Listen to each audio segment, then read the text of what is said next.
შტატების პლატფორმებისთვის ცენზურის იძულება და ევროკავშირისთვის მიუღებელი ამერიკული მოსაზრებების ჩახშობისკენ მიმართული ძალისხმევა. ამერიკის სახელმწიფო დეპარტამენტმა 5 პირი, რომლებიც ამერიკულ ონლაინ პლატფორმებზე მასალების ცენზურას ახდენდნენ, დაასანქცირა. ქვეყანაში შესვლა აეკრძალა მათ შორის ყოფილ ევროკომისარ ტიერი ბრეტონს. მედია საშუალებების ცნობით ბრეტონი მეტასა და X-ის მფლობელებს მითითებებს აძლევდა და ცენზურას უწესებდა. სანქცია შეეხო იმრან აჰმედსაც, რომელიც ციფრული სიძულვილის წინააღმდეგ ბრძოლის ცენტრის მეშვეობით ტრამპის ადმინისტრაციის ოფიციალური პირების პლატფორმებიდან ჩამოშორების და ონლაინ სიტყვის უფრო მკაცრი კონტროლის მოთხოვნით კამპანიას აწარმოებდა. შტატების სახელმწიფო მდივნის თქმით, დეპარტამენტი მზადაა სია გააფართოვოს თუ სხვა აქტორები კურსს არ შეიცვლიან. მარკო რუბიოს თქმით, ვიზების გაუქმებასთან დაკავშირებული შეზღუდვები შესაძლოა დასანქცირებული პირების ოჯახის წევრებზეც გავრცელდეს.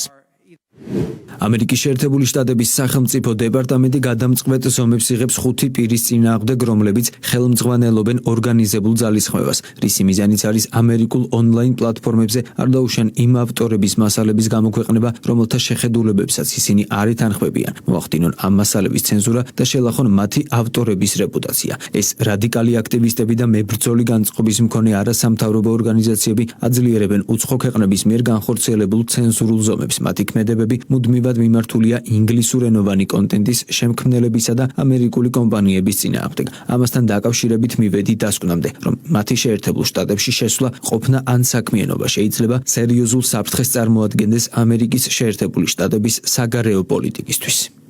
საკითხს ამერიკის შეერთებული შტატების ეროვნული დაზვერვის დირექტორიც გამოეხმაურა. ტულსი გაბარდის თქმით, ამერიკელების სიტყვის თავისუფლებას შტატების კონსტიტუცია ითვალისწინებს. უცხო ქვეყნების ცენზურის მცდელობა კი ქვეყნის სუვერენიტეტის დარღვევაა, რასაც პასუხი უნდა გაეცეს. ყველა ამერიკელის სიტყვის თავისუფლების უფლება ჩვენი ამერიკის შეერთებული შტატების კონსტიტუციით არის გათვალისწინებული. უცხო ქვეყნების მცდელობა დააწესონ თავიანთი თავისუფლების საწინააღმდეგო პოლიტიკა ამერიკული ხმის ცენზურისთვის და აიძულონ ამერიკული პლატფორმები დაარეგულირონ ან ჩაახშონ ჩვენი სიტყვის თავისუფლება. ჩვენი სუვერენიტეტის უხეში დარღვევაა, რასაც პასუხი ანგარიშ ვალდებულებით უნდა გაეცეს.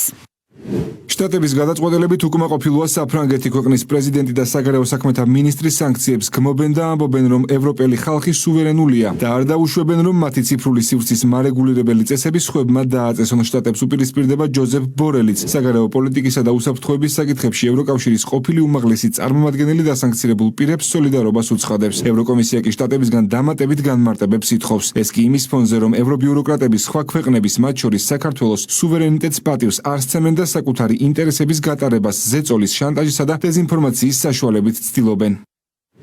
საფრანგეთი გმობს შეერთებული შტატების მიერ ტიერი ბრეტონისა და სხვა 4 ევროპელის მიმართ სავიზო შეზღუდვების დაწესებას. აღნიშნული ღონისძიებები დაშინებისა და იძულების მცდელობაა, რომელიც ევროპული ციფრული სუვერენიტეტისთვის ძირის გამოთხრისკენ არის მიმართული. ევროკავშირის ციფრული წესები ევროპულ პარლამენტსა და საბჭოში დემოკრატიული და სუვერენული პროცესის შედეგადაა მიღებული. საფრანგეთი მკაცრად გმობს ამერიკის შეერთებული შტატების მიერ ყოფილი მინისტრისა და ევროკომისრის ტიერი ბრეტონისა და კიდევ 4 ევროპელი მოღვაწისთვის დაწესებულ სავიზო შეზღუდვას. ციფრული სერვისების შესახებ კანონი ევროპაში დემოკრატიულად იყო მიღებული, რათა რაც უკანონოა ინტერნეტ სივრცის მიღმა, ასევე უკანონო იყოს ინტერნეტ სივრცეში. მას აბსოლუტურად არანაირი ექსტრატერიტორიული გავლენა არ აქვს და არანაირად არ მოქმედებს შეერთებულ შტატებზე. ევროპის ხალხი თავისუფალი და სუვერენულია და არ დაუშვებენ, რომ მათი ციფრული სივრცის მარეგულირებელი წესები სხვებმა დააწესონ.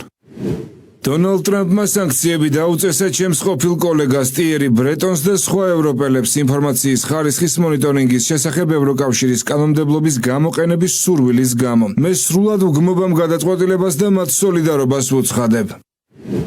ევროკომისია მკაცრად გმობს შეერთებული შტატების გადაწყვეტილებას დაუწესოს შეზღუდვა გადაადგილებაზე 5 ევროპელს, მათ შორის ყოფილ ევროკომისარს ტიერი ბრეტონს. გამოხატვის თავისუფლება ევროპაში ფუნდამენტურ უფლებასა და შეერთებულ შტატებთან და დემოკრატიულ სამყაროსთან საერთო ღირებულებას წარმოადგენს. საჭიროების შემთხვევაში ჩვენ ვიმოქმედებთ ოპერატიულად და მყისიერად, რათა დაავიცვათ ჩვენი მარეგულირებელი ავტონომია გაუმართლებელი ზომებისგან.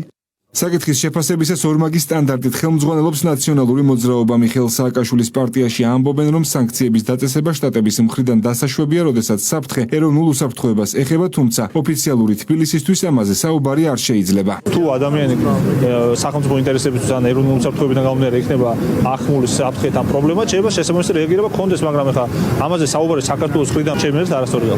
ქართულ ოცნებაში უსვამენ ხაზს, რომ ევრობიუროკრატია ტრადიციულად ორმაგი სტანდარტით ხელმძღვანელობს, როგორც სახელმწიფო პარტიაში ამბობენ, მორიგ ჯერზე დადასტურდა ის, რასაც მმართველი გუნდი დიდი ხნის განმავლობაში ამხელს. ევროკავშირში დემოკრატიის უკუსვლა შეინიშნება, რის ფონზეც ცალკეული ევრობიუროკრატები საქართველოს დაუსაბუთებელ ბრალდებებს უყენებენ, პრობლემები კი თავად აქვთ.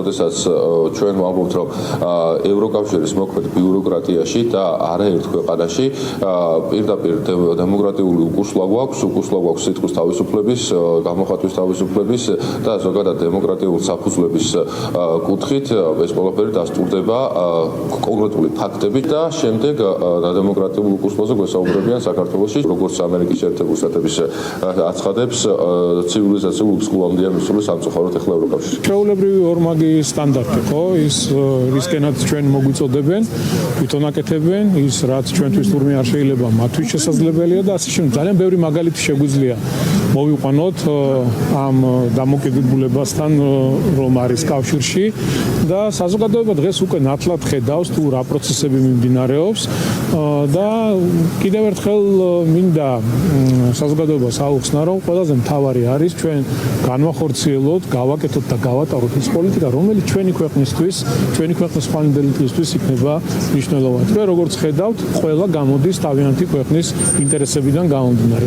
შტატების მხრიდან ევრობიუროკრატების დასანქცირებას ერთიან ნეიტრალურ საქართველოშიც ეხმაურებიან პარტიაში დემოკრატიის წინააღმდეგ მოქმედი ევრობიუროკრატების მხილებას მიესალმებიან და ხაზს იმ ფაქტს უსვამენ, რომ შტატებამდე ევროკავშირში არსებულ პრობლემებზე საქართველოში საუბრობდნენ.